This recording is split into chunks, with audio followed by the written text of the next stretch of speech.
So you're laid up with the microphone on your stomach, John. You've got a strange setup this week.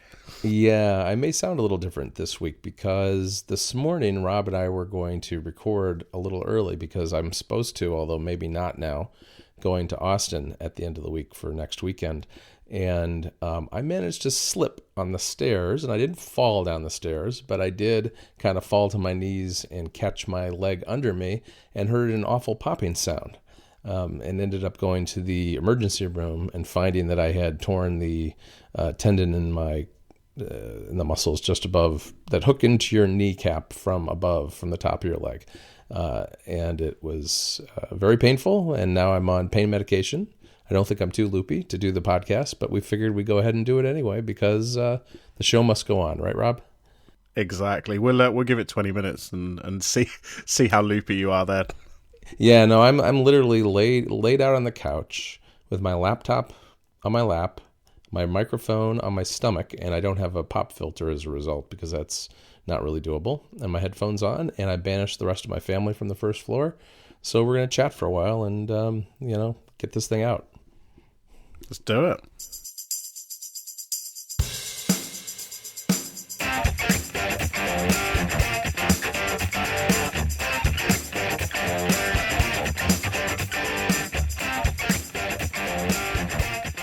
All right. So yesterday I went to a corn maze, and I was just curious whether you knew what a corn maze is and whether they have those in the UK and I guess they do from what you told me right before we started. Yeah, so you mentioned it, and I kind of Googled it. I assumed I knew what it was, just a maze, in a big cornfield. Yep. But I hadn't really heard of them in the UK. But there are a few. There's 4 of them that kind of popped up on Google Maps. One is relatively close to me, but I haven't been to one. Yeah, they're kind of fun. I mean, we went out to this big orchard about an hour from where we live, and you can pick apples. They have all sorts of donuts and apples and other things, cider you can buy.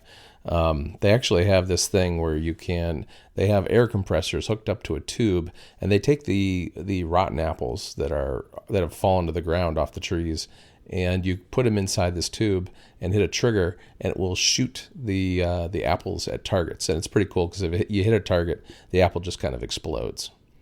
They also have a slingshot version of that, and they have a pumpkin launcher, which is huge. It looks like a giant artillery thing from World War II or something. I mean, it's a huge tube that's pumpkin sized and has 2 giant air compressors hooked up to it, and they shoot a pumpkin like 100 feet in the air, and then it comes down and it explodes when it hits the ground.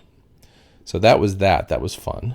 And then the corn maze is they carve a pattern out of the cornfield in a maze. It's a maze, but it's also kind of like a picture if you look at it from above, and you go through, and there's little hints and clues and scavenger hunts, and you find the things that you have to find inside the corn maze, and it takes a while. It's like a 3-mile walk all in, they said. Oh wow. Yeah, so it was a good day. I mean, it was nice weather, and we've been going out there for a lot of years. Had some cider, got some donuts, and yeah, it was a good day. It was a good thing I had that planned for yesterday, not today. I couldn't have walked around a corn maze today. No, I don't think it would have been quite the same. You just kind of been, wheeled round on the sofa or something. You could just take the couch with you and put some wheels on it. I got pushed around in a wheelchair today. How about that? I haven't had that before, I don't think. Well, from what you were saying, you couldn't walk at all, so... No, I couldn't. I couldn't raise my leg, and I was in excruciating pain. But that's a thing of the past, hopefully. But these corn mazes are very much they're a very Midwestern thing in the U.S., and it's kind of fun to do. Cool. So maybe I'll find a picture to send, because it's like you look out. I was up on this little bridge they had in the middle of the corn maze, and as far as you can see is nothing but cornfields. Wow. Yeah. So I signed up for Spotify this week. I think we've spoken about kind of streaming services and stuff like that in the past, but like this week I just kind of got fed up with iTunes just messing up everything. So yeah, I signed up for Spotify. Is iTunes still messing things up for you, or is it just kind of left a bad taste in your mouth from, I know it was like maybe 6 months ago? Yeah, there's still some leftover stuff. Like I try and it's all kind of left over on my Apple TV. Like it won't reset, even though I've cancelled Apple Music and iTunes Match. There's still music there, and I try and play it, even if it's something that I've purchased from iTunes, and it won't play because it says I need to sign up for Apple Music. And even when I buy an album, it will either double up when I download it, or it will only download half the songs, and then I have to kind of play this dance of I'll delete, like hide it from my library, and then go into my account, find hidden purchases, unhide it, re-download, and I just got fed up with it, to be honest.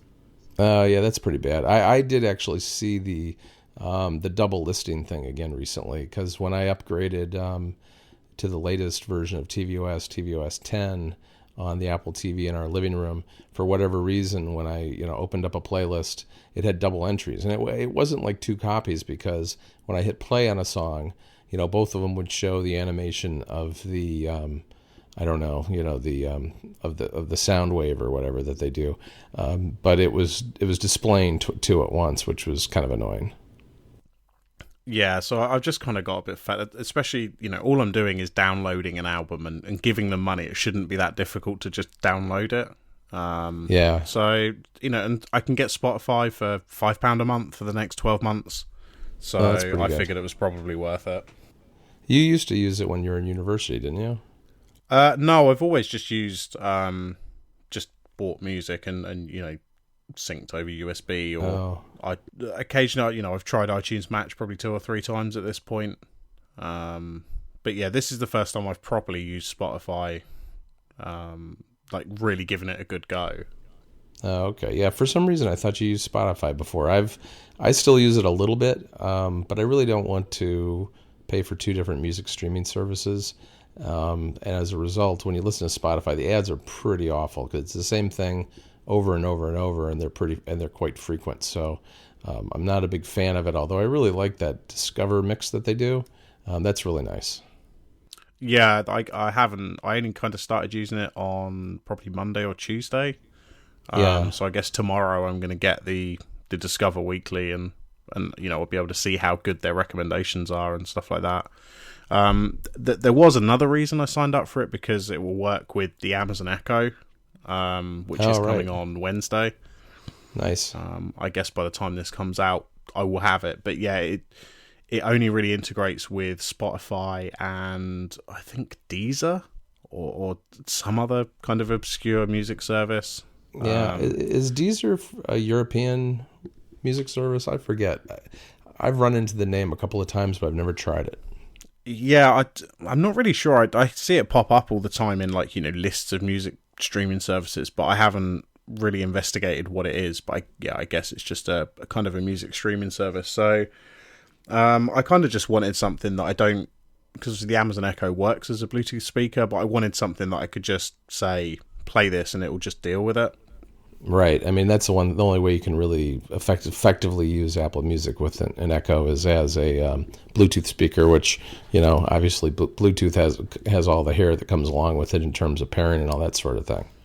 Yeah, I mean, I'm still going to do that for podcasts, because the only option on Amazon Echo is TuneIn Radio, which I think is a premium service. It's kind of one of these kind of paid walled-in podcast / radio services, so I'm not really interested in trying to sign up for one of those.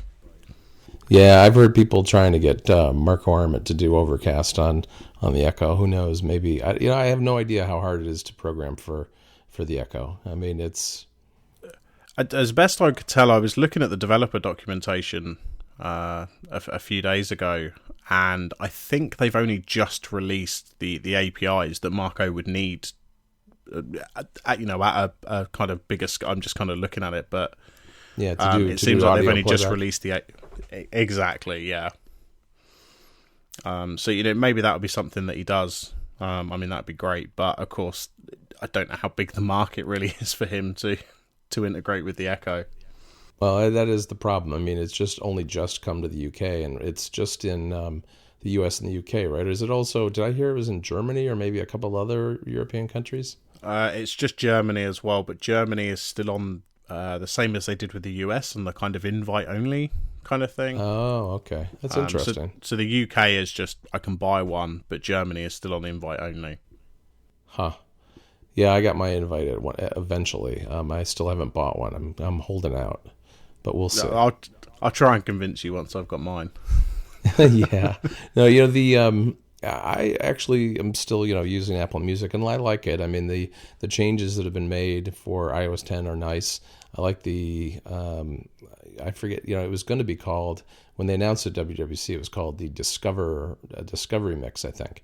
But I think they have two different playlists that are auto-generated. One is My Favorites Mix, and the other one is My New Music Mix or something like that. And they're both quite good. I mean, it does a good job, especially the favorites. It goes, if you've done liking songs or rating songs, it digs back pretty deep in the catalog and comes up with some things you haven't listened to in a long time. So that's a nice way to kind of go back through your existing music collection. And then the Discover Mix or the New Music Mix. The first I've only gotten two now because it's only been a couple of weeks since iOS 10 came out. But the first one wasn't great, but the one I got last, I think it's Friday, was really good. I mean, they get refreshed on a weekly basis. One of them's Wednesday and one of them's Friday. I think Friday is the new music and Wednesday is the favorite. So it's nice. I've been happy with it. But I'm mostly streaming and you're mostly owning music, I guess. Although now you're going to be streaming because you can get your owned music kind of into Spotify, right? I mean, it'll do like a matching thing, right? I couldn't get it to do the matching thing. I can import playlists. Okay. From iTunes, but it's still linked to those local files, so they won't show up on my iPhone. Oh, okay. But I did find a website, and I can't remember off the top of my head, but I'll find it for the show notes. And I was able to export the playlist file from iTunes, and this service will find all those songs and create a playlist on Spotify. Yeah, SoundShare will do something like that. Yeah, do you know what? It might have even been that. SoundShare is an iOS app that I reviewed a while back, and it, I think it's SoundShare. No, it's not SoundShare. It's SongShift, I think. Oh, okay. Does that ring a bell to you? Nah, do you know what? I honestly can't remember off the top of my head. I wish I could, but I will find the link for the show notes. So yeah, the local files thing, it's kind of okay, but they don't give you a good UI to view your local files. So like I think it's linked to all my iTunes music, like everything is in Spotify under local files, but it doesn't give you kind of a decent layout to view that stuff. So I've just kind of been finding stuff that's on Spotify and just adding it to my library, and I haven't really been using my local stuff at all. Yeah, SongShift actually is pretty good. I mean, I've used that a few times. It's unfortunate that all these services are kind of, it's all fragmented. So it's no good if you have friends on a different service. And I think the majority of people I know are still on Spotify, although it seems like, more and more each day are on Apple Music. Yeah, definitely. I mean, as I say, I guess it really depends on what you want it for. Like, I think I can certainly, I'm sure that I could use Apple Music and it would be fine. But, with the Echo integration, and there's a couple of other things that Spotify do that are really nice. The handoff that they can do is just flawless. Like, it works every single time. So, like, I can go from my iPhone, I'm playing some music, I open Spotify on my Mac and I just click a button and it just carries on playing on the Mac. Oh, that's nice. Yeah, I wish iTunes did that. I kind of did it. I went from my phone to my Mac, and then I turned the PS4 on and did exactly the same thing there. So I'd kind of jumped from 3 different devices, and it was just flawless. Oh, that is really nice. I mean, I was going to complain about the Spotify Mac app, but then, as bad as it kind of is, I think it's not really any worse than iTunes. Yeah, I kind of got used to the app, but yeah, there's definitely some weirdness with it. I think it's a web app, really. Yeah, that's pretty much what it is. Which is part of the problem, yeah. Yeah, definitely. But the recommendations and because it recommends playlists and songs and albums and stuff, have all been really good. I was kind of concerned that they wouldn't be any good because I don't really listen to kind of one genre of music. Yeah. Which I think if you did that, the recommendations would be really good. But I'll jump around between different genres and stuff like that. But the stuff that's been recommended has been really good. Well, I think with any of these services, you kind of got to train them a little bit. You got to be a little patient, and hopefully, after you've listened to a lot of different things, then it'll have an even better idea what you want to hear. And I mean, you can't really go wrong with £5 a month. I mean, that's cheaper than Apple Music. Yeah, definitely. And when that 12 months is up, I'll probably, because it would be £10 a month after that, I'll probably just get the family pack and give an account to Jess. Is that like £15 or something, or somewhere? Yeah, between it's £15 for 6 accounts, I think. Yeah. And then I'll probably give a third account to the Amazon Echo so that anything that we play in the kitchen isn't ruining my recommendations. Oh, that's a good idea. Yeah. Yeah, yeah, I can imagine how that would work. Yeah, that's like my Netflix for a long time was terribly polluted with all kinds of kiddie shows. Yeah, Jess has already promised me. There's a couple of albums she listens to that I just can't stand, and she's promised she won't play them on the on the Echo. Yeah, no, it was great when Netflix finally did the individual sub accounts for everybody on a Netflix subscription, because now I think I've got everybody properly trained to open up their own thing and get their own recommendations that way. Yeah, definitely. I think that was probably about it on Spotify. There was one more thing actually. They do have some limited podcast support. Yeah, I've heard about that. I heard it's hard to find though. Yeah, it's kind of difficult even to find the podcast section. But like, for example, like I can search for Cortex. And it will show me that podcast. But I haven't quite worked out it. Like, is it going to notify me of new episodes, or I think it's kind of treating a podcast like a playlist. So I'm not really sure what's going on there, but it might be a good option for me to play at least some of my podcasts through the Echo. But I need to dig into it a little bit more because it's podcasts and videos. That's the category they kind of lump it all under. So it kind of feels a bit half done. Yeah, that's a little bit weird to throw that in together. I mean, do you know if podcasters are signing up for Spotify, or is Spotify just grabbing the RSS feed, or do you have any idea? No, I don't. I mean, our podcast isn't there, so I guess they're not just kind of scraping iTunes or anything. Right. But the relay shows are there. I think 5x5 and Twitter have got their shows on there, but I don't know whether Spotify have just handpicked some networks, or whether they're actually being submitted or not. But it's certainly not complete, so it probably wouldn't be a 100% solution for me. Right. Well, it's a good option, I guess. Yeah, definitely. Talking of podcasts, so this was something we were kind of in a bit of a panic about topics, and I thought this would be quite a good one because I don't think we've spoken about this before. But like, how did you kind of first get into podcasts? Yeah, I don't remember that well. I do remember somehow I heard about the Twit Network, I think. And do you remember the name of that podcast that Kevin Rose used to have with Alex Albrecht or something like that? Do you know, I can't remember the name, but I think I know the one you're talking about. Yeah, and I listened to that, and I listened to Twit, and I don't really recall how I got into it, but I got into it pretty early because iTunes still didn't have any podcasts, and I do recall downloading Odeo, literally within 3 or 4 months after them discontinue, iTunes getting podcasts and Odeo being discontinued, and ultimately becoming Twitter, really. So it was, I think that's probably 2005, maybe, something like that. Yeah, that probably sounds about right. Mine was kind of similar. I guess it must have been probably about the same as you, 2004, 2005. And I remember at Christmas, I'd asked my dad for an iPod, and for whatever reason, he had interpreted this as, no, of course he doesn't want an iPod, and he bought me a digital camera. Huh.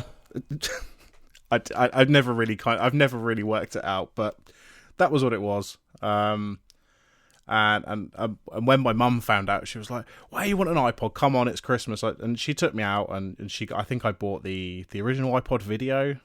I think was the one that I got. Yeah, I think that's the first one. I think that might be the first one I own too. Yeah, so I kind of got this iPod, and I was like, "Oh, fantastic! This is amazing! It's just what I wanted." And just for the record, there was nothing wrong with the digital camera; it was great as well. But so I kind of had this iPod, and I was like, "So what do you do with it? Like once you've put music on it, and played that terrible solitaire game they used to have on them, Right?"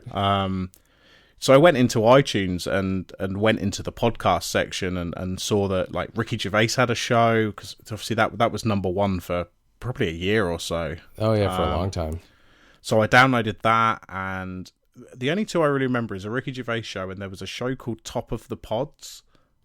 And I'm not really. I guess the best way to describe it is imagine Top Four, but 10 years ago. Basically, it was these two guys, and they would just kind of do like a top 10 list of random things, whatever it was. They had kind of listener suggestions, and they would do their own lists. And that was pretty high up in the iTunes charts. It must have been, because I wouldn't have found it otherwise. Right.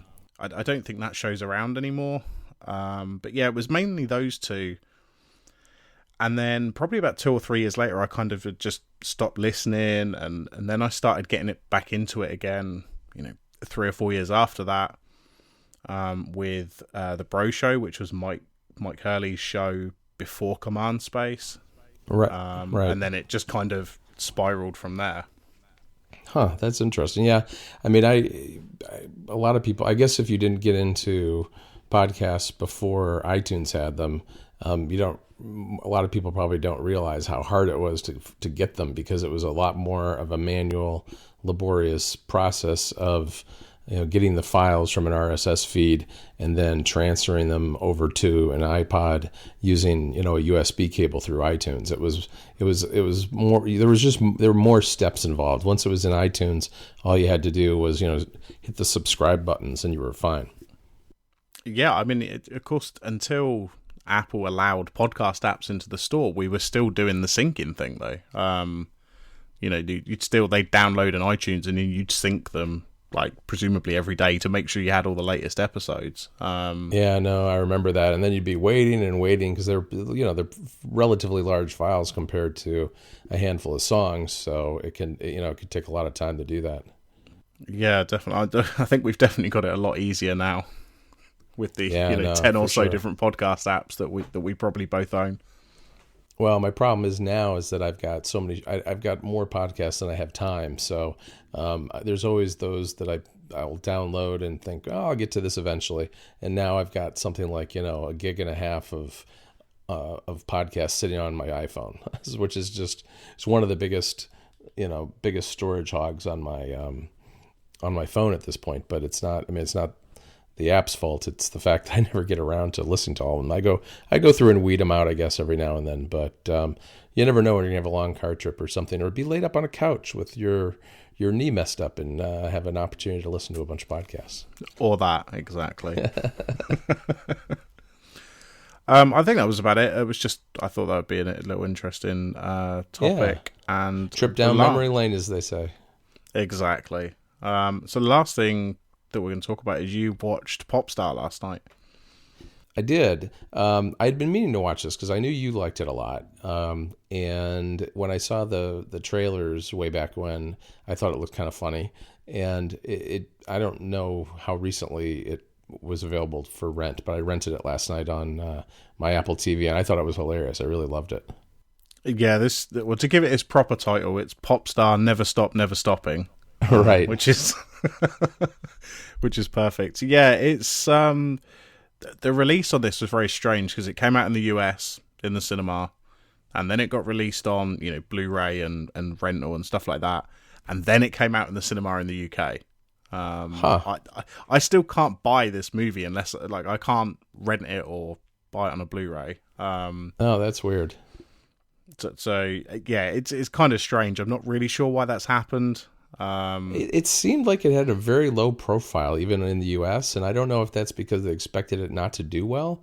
But I've seen plenty of movies that are far worse. I mean, just kind of, I guess, as a matter of background, it's a mockumentary kind of in the genre of Spinal Tap, where it's about like a boy band that has three guys in it, and one of them goes out on his own solo career, and it just is following him in his solo career from being very successful to having a second album that tanks, and how that plays out with him and his fellow previous band members.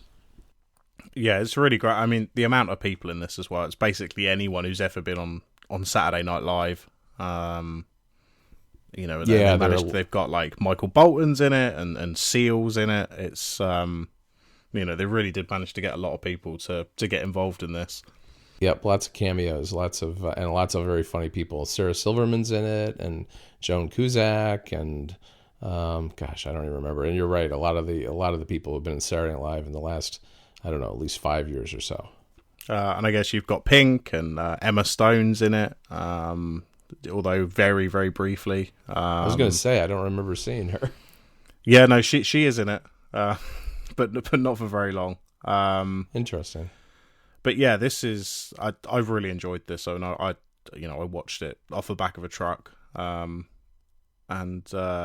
yeah, it's well worth watching. And I texted you when you said you were watching it, and there's loads of deleted scenes and extra songs and stuff like that on YouTube as well. Oh yeah. I haven't had a chance to look at that yet. It's it's hilarious. I mean, I really like the scene where he's proposing to his girlfriend, and they bring wolves just as part of the atmosphere, and then the seal is singing, which sets off the wolves, and the wolves get loose and they start attacking people, and it's just that kind of super crazy absurd humor, but I really liked it.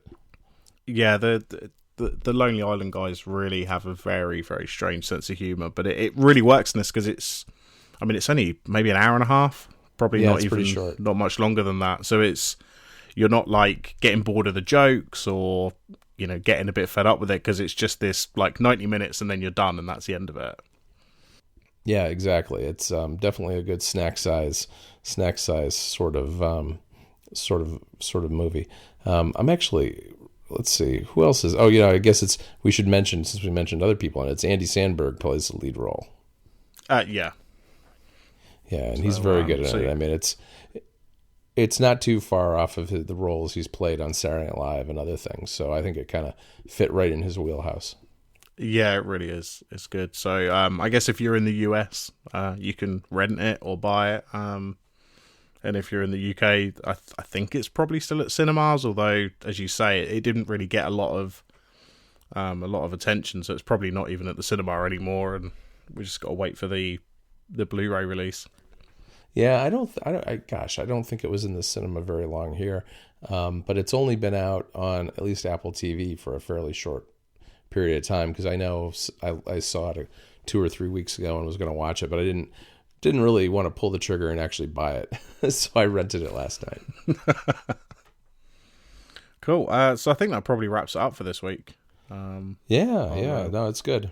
I guess that gives you a chance to get back to resting your knee, and hopefully you'll be feeling better. Oh God, yeah, I hope so. I hope I'll be walking around soon. But we should mention, we say thanks to everybody, because I don't know who is recommending Ruminate to whom, but it has really gotten a lot of downloads in the last couple episodes, and we certainly appreciate that. So if you enjoy the show, keep recommending it on Overcast or rating it in iTunes. I mean, it's obviously making a big difference, so we appreciate that. If you've found the show in the last couple of episodes, tweet us and let us know where you found it, because we've kind of searched and we can't see it recommended anywhere. So I'm not entirely sure what's going on, but it's all good because it's doing well. And where can people find you, Rob? So they can find me on Twitter at RMLewisUK. And where can people find you, John? At John Voorhees on Twitter. That's the best place to find me. Perfect. And we'll be back in a couple of weeks. All right, great. Good talking to you, Rob. And you. Bye.